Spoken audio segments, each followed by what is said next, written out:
33,000 people tried to buy tickets to watch one single player at the US Open.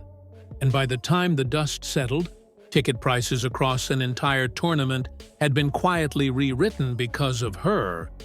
So who exactly is Alex Eala? And why is New York City suddenly rearranging itself around a 21-year-old from Manila who isn't even seated in the top 10?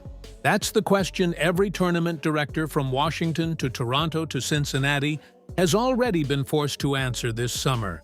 And now it's New York's turn to find out. Because make no mistake, this isn't hype manufactured by a marketing department or a storyline cooked up by a broadcast network looking for a feel-good angle. This is real demand. Real dollars and real crowds showing up in numbers nobody predicted. And it's happening to a player who, on paper, is still just breaking into the top 20 of women's tennis. When her name went up on the US Open schedule, something like 33,000 ticket requests came in specifically tied to her matches.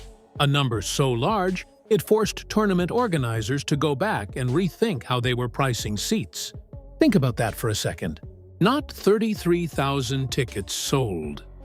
33,000 people specifically hunting for a chance to watch one player in a tournament packed with Grand Slam champions, Olympic medalists, and some of the biggest names the sport has ever produced. And Alex Eala was the one moving the needle. If you've been half paying attention to tennis this summer, you've probably heard whispers of this. Maybe you saw a clip of a stadium going absolutely berserk for a player who wasn't Serena, wasn't Sabalenka, wasn't Swiatek. Maybe you noticed a name trending that you couldn't quite place. Well, buckle up, because the story of how Alex Eala got here and why New York in particular means more to her than any other stop on tour is one of the most compelling underdog-turned-phenomenon arcs tennis has produced in years. And it's still being written in real time. Let's start with the hard numbers, because the numbers alone tell you this is not a fluke. At the Washington Open, tournament director Mark Irvin came out and said that at least 80%, maybe more, of every single ticket inquiry his office received was about Alex Eala. 80%. In a field that included dozens of ranked professionals, 4 out of every 5 people calling in about tickets wanted to know one thing: when is she playing? Then the tour rolled north to the Canadian Open, and something even stranger happened. Every single one of her matches sold out completely. Tournament director Carl Hale, a man who has run that event for years and seen just about everything tennis has to offer, said flatly that Toronto had never seen anything like it before. Not rarely, never. That's the word he used. And if you think that was a one-off, wait until you hear what happened in Cincinnati. Her match against Amanda Anisimova saw ticket prices jump by $160 per seat compared to just 2 nights earlier. And it still sold out anyway. People weren't blinking at the price increase. They were paying it, because they wanted to be in the building when Alex Eala walked out onto that court. So now picture the position the US Open found itself in. This is the biggest, loudest, most commercially massive tournament in tennis.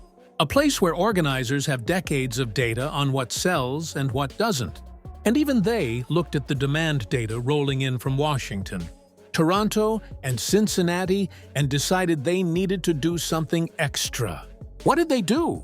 They handed Alex Eala a wild card into the mixed doubles draw, pairing her with world number 4, Felix Auger-Aliassime, and they scheduled a dedicated exhibition match for her against Iva Jovic on August 27th at Arthur Ashe Stadium, the biggest tennis stadium on the planet. That's not how you treat a player who's simply having a good season. That's how you treat a headliner. That's how you treat someone the tournament believes can fill seats, sell merchandise, and generate the kind of buzz that turns a good tournament into a legendary one. And speaking of merchandise, here's a detail that might tell you more about her drawing power than any ranking ever could.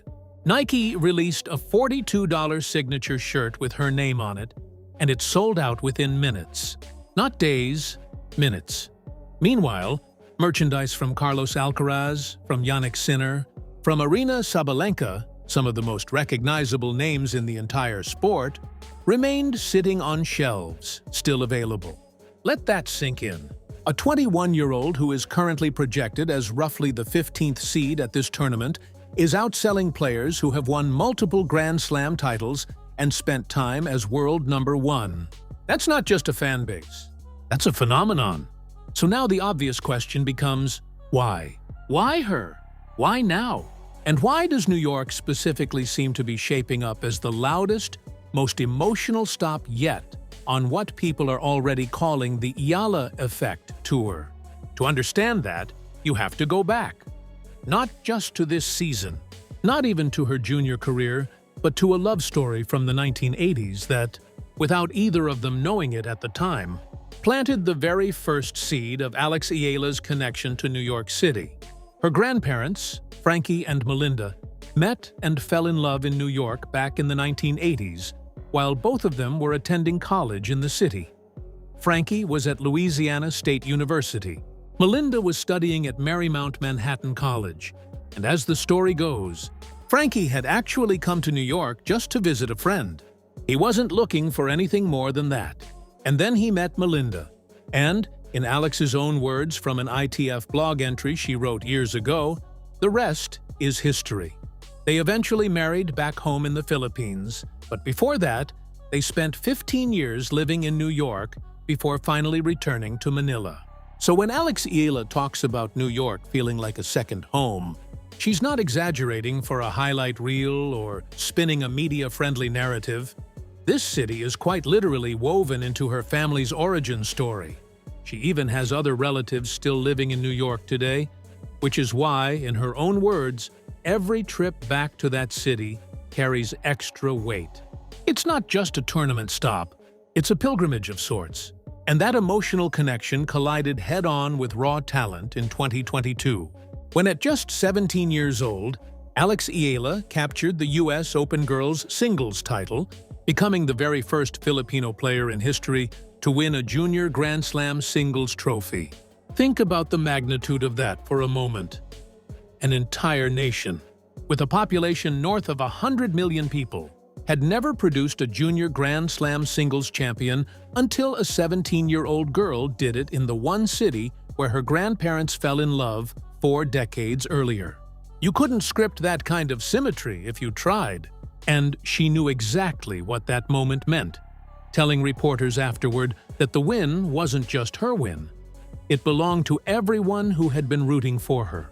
Fast forward to last year, and Alex Eala returned to that same venue and made history all over again, this time on the senior tour, becoming the first Filipino player in the Open era to win a Grand Slam main draw singles match.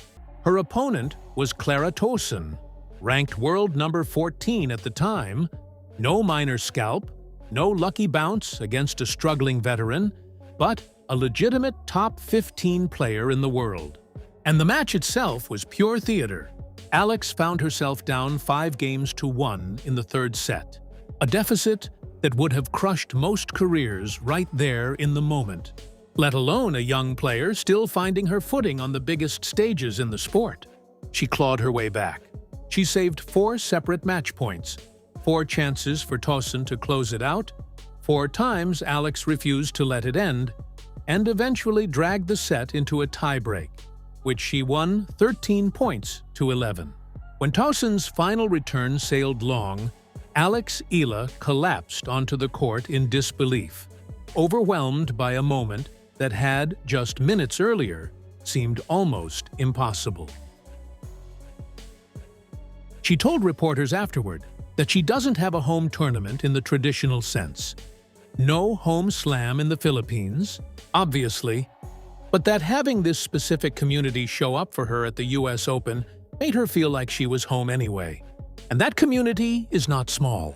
The USTA Billie Jean King National Tennis Center sits in Flushing Meadows, Queens. And Queens happens to be home to one of the largest Filipino communities anywhere in the United States, somewhere around 94,000 Filipino residents. So every single time Alex Eala steps onto a court in that stadium complex, she isn't just playing a tennis match. She's walking into a stadium that has quietly become a gathering point for an entire diaspora community that has waited generations for a moment like this. Last year, during her match against Towson, witnesses said the noise levels inside the grandstand arena, which isn't even the primary show court, reached a volume you'd expect from Arthur Ashe Stadium on the final weekend of the tournament, when the biggest stars in the world are playing for a championship. That's the kind of energy we're talking about. Not polite applause, not respectful clapping for an up-and-comer. Full-throated, stadium-shaking noise, generated by a community that finally had someone to rally behind on American soil. Now, here's where the story shifts from remarkable underdog moment to this is genuinely becoming a movement. Because this year, Alex Eala isn't walking into the US Open as a plucky junior champion trying to prove she belongs. She's walking in as a completely different player, with a completely different resume. She's won her first WTA singles title. She's beaten a world number 3 opponent. She reached the 4th round at Wimbledon just weeks ago. Her ranking has climbed to a career high in the 20s, and she's projected to be seeded 15th at this US Open, which, when you actually stop and think about it, is the highest seeding any Filipino singles player has ever achieved at a Grand Slam tournament, surpassing even her own seeding at Wimbledon from just a few weeks prior. She keeps setting records and then breaking her own records within the same season. That's not a hot streak. That's sustained, accelerating improvement at exactly the moment the world started paying attention. And the tour itself has noticed. Not just the fans, not just the ticket offices, but the players themselves. Take Felix Auger-Aliassime, the Canadian star currently ranked world number 4, a 2-time US Open singles semifinalist, and an Olympic bronze medalist in mixed doubles. This is a man who has played in front of massive, electric crowds his entire career. He knows what pressure sounds like. He knows what a hostile away crowd feels like and what a supportive home crowd feels like. And when he was asked about being paired with Alex Eala for mixed doubles at this year's US Open, he didn't talk about her forehand, her serve, or her movement. He talked about her crowd. He told Tennis Channel that it's a great opportunity for him to feel, firsthand, what it's like to have the Eala effect and her fan base behind him. And then, almost laughing at the absurdity of it, he pointed out that she's younger than him. And yet, he's the one who feels like the supporting act, because she's the one carrying the crowd. Sit with that for a second. A top 5 men's player, someone who has beaten some of the greatest players of this generation, is publicly admitting that he expects to be riding his own doubles partner's wave of momentum in New York. That's not something players say lightly, and it's not something a marketing team can manufacture. The partnership itself came together fairly organically. The two players share the same management agency, and according to Auger-Aliassime, people within their respective teams simply talked and made it happen. But he also revealed a second, more personal reason for wanting to play mixed doubles at all this year. It keeps him sharp competitively. He explained that during the parts of the season filled with appearances, sponsor commitments, and relaxed training blocks, the competitive edge that comes from someone genuinely trying to beat you on court fades a little. Mixed doubles, especially with a partner generating this much attention, gives him a way to stay locked into that competitive mindset heading into the back half of the tournament. And the mixed doubles field they're stepping into is absolutely loaded with star power. This isn't some afterthought exhibition event. Confirmed pairings include Novak Djokovic teaming up with Aryna Sabalenka, Iga Swiatek partnering with Casper Ruud, and Elena Rybakina joining forces with Taylor Fritz. Even Victoria Azarenka and her partner Gael Monfils are competing as a wildcard pair. Alex Eala and Felix Auger-Aliassime are scheduled to play their first-round match on August 25th at Louis Armstrong Stadium, meaning within days of this video going up, we'll already know how this particular chapter of the story begins. For Auger-Aliassime, this partnership is about more than potentially winning a title. He's framed it as a genuine opportunity to experience something unique in tennis right now. This traveling phenomenon that has already swept through Washington, through Toronto, through Cincinnati, and is now landing in New York with what could be its loudest reception yet. But the mixed doubles wildcard is only one piece of what the US Open has built around her. They've also placed her in what's being called the Stars of the Open exhibition, scheduled for August 27th at Arthur Ashe Stadium, where she'll face her friend Iva Jovic in front of what will almost certainly be a packed house. That event isn't just for show either. It's tied to US Open Fan Week and helps raise money for the USTA Foundation's youth tennis and educational programs, meaning Alex Eala's popularity is now directly translating into fundraising power for the next generation of players coming up behind her. Full circle doesn't even begin to describe it. A girl who once benefited from junior tennis pathways is now generating the exposure and dollars that will fund those same pathways for kids watching her right now. Now let's talk about what all of this actually means in dollars and cents, because the ripple effects go well beyond her own matches. When American Express opened its pre-sale window for the US Open back in May, one fan reported being placed more than 430,000 people deep in the virtual queue for the men's singles final alone.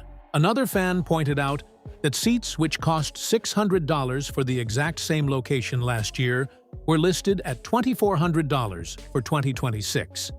That's a 400% increase. And remember, this is before you even factor in the specific surge tied to Alex Eala's individual matches. The tournament has broken its own attendance records in consecutive years now, and every indication suggests 2026 is on track to break them again. And while there are obviously multiple factors driving general tennis popularity right now, reports have specifically pointed to Alex Eala as one of the driving forces behind this particular surge in demand.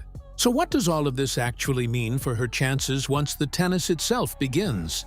Being seeded 15th is genuinely significant. It means she'll be protected from the very top seeds until at least the fourth round in theory, giving her a realistic runway to build momentum match by match rather than facing a top 5 opponent cold in round 1. Her recent form supports the seeding, too. Beating a world number 3 opponent isn't a fluke result. That's beating someone who has proven, over dozens of matches against the very best players alive, that they belong at the top of the sport. Reaching the fourth round at Wimbledon on grass, a surface that traditionally rewards different skills than the hard courts of Flushing Meadows, shows a level of adaptability that suggests her game isn't one-dimensional. And now she arrives at the one Grand Slam that has already produced 2 of the biggest moments of her young career: the junior title in 2022 and that stunning third-set comeback against Clara Tauson last year. There's a real argument to be made that psychologically, no other Grand Slam venue sets her up better for a deep run than this one. Of course, none of this guarantees anything. Tennis, more than almost any sport, has a brutal way of punishing hype. A bad draw, an off day, an opponent playing the match of their life. Any of these things could end her tournament earlier than the growing wave of expectation suggests it should. The pressure that comes with being the most requested ticket at a Grand Slam is not nothing either. Every match she plays now comes with 33,000 people watching who specifically wanted to see her, plus everyone else who's simply curious after hearing about the sold-out crowds in Toronto and the surging prices in Cincinnati. That's a different kind of weight to carry than the one she walked in with as an unseeded junior back in 2022. But if her track record at this exact venue tells us anything, it's that Alex Eala has a specific gear she finds in Flushing Meadows that hasn't consistently shown up everywhere else on tour. Whatever combination of family history, community energy, and personal meaning this place holds for her, it seems to genuinely elevate her level when it matters most. And that raises the biggest question hanging over this entire story. Is the Eala effect actually about Alex Eala, the individual, or is it about something much bigger than one player? Because when you really break down everything that's happened this summer, the sold-out arenas in Toronto, the 80% ticket demand in Washington, the sudden price surge in Cincinnati, and now the ticket frenzy and wildcard treatment in New York, you start to realize this isn't just tennis fandom in the traditional sense.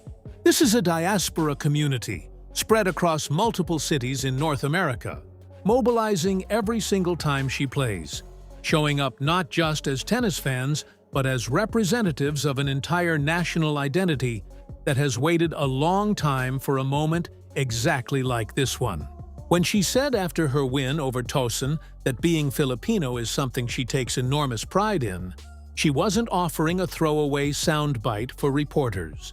She was articulating something that tens of thousands of people across Washington, Toronto, Cincinnati, and now New York clearly feel just as deeply, which is why they keep showing up in numbers no one predicted and paying prices no one expected them to pay. So when Alex Eala finally walks out at the US Open this year, whether it's in her opening singles match, her mixed doubles debut alongside Felix Auger-Aliassime at Louis Armstrong Stadium, or her exhibition against Iva Jovic under the lights of Arthur Ashe Stadium, she won't just be carrying her own ambitions onto that court. She'll be carrying the accumulated energy of every sold-out arena from this summer, every viral ticket price screenshot,